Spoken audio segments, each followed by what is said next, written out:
Hey there, I'm Tucker, and this is D&D Daily. Today we're going to be analyzing the Daemogoth Titan's Pact of Suffering and what spells are best for him to give out.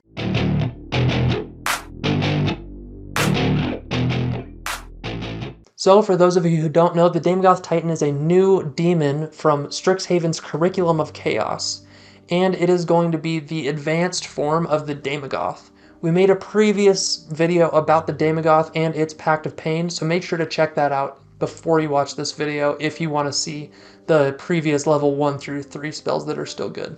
The Daemogoth Titan is a unique demon that can make a Pact of Suffering with a Pactee. This pact lets them cast a 1 through 8th level enchantment or necrotic spell. However, when they cast it in this way, they're going to take 6d6 damage. Because this is so much damage, it is going to really have to be worth it.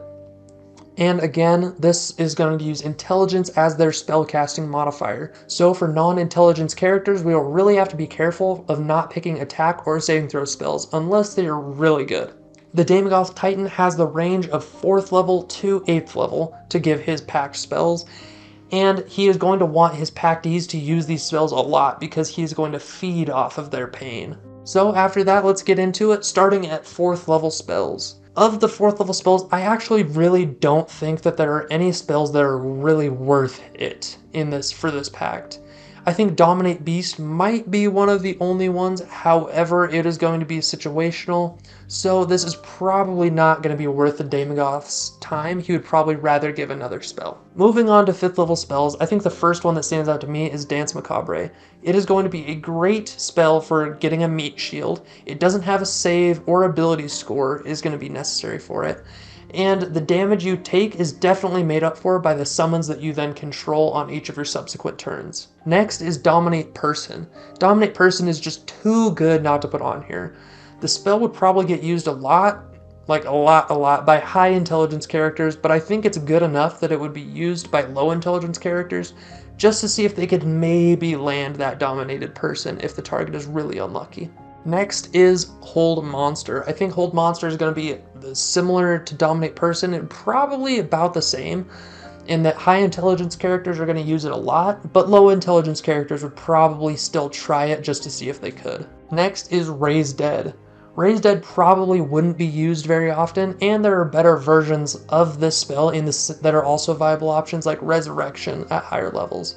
However, it is still an option if you don't want to give your players the spell Resurrection, and I think it fits a little more thematically with the Daemogoth Titan.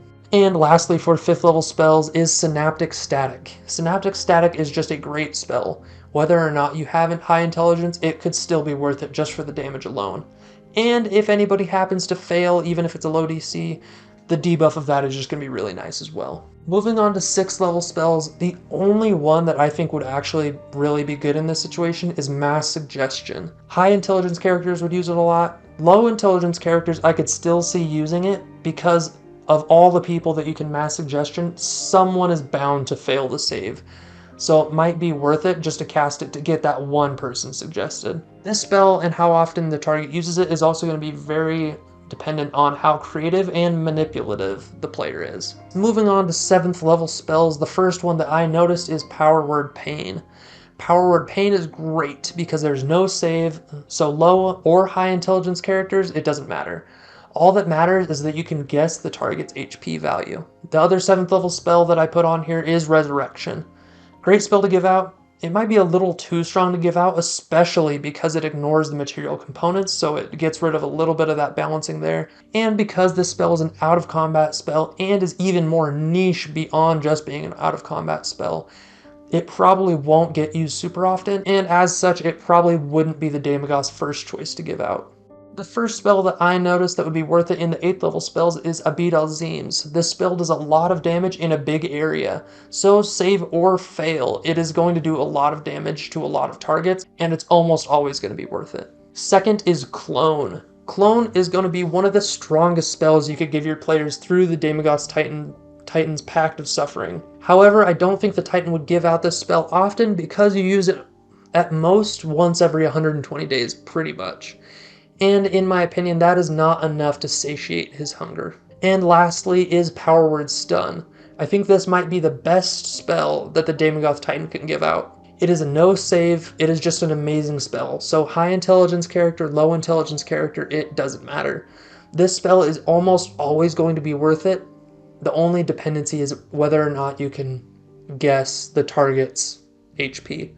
And if you can, it's just going to be such an amazing spell. This has been our analysis of the Daemogoth Titan's Pact of Suffering and the spells he would give out. Is there anything we missed? Or is there anything that you think we added on here that shouldn't be on here? Let us know in the comments below. I'm Tucker, we're D&D Daily, and we're going to be releasing new videos every single day, so make sure to hit that subscribe button so you won't miss any going forward. See ya!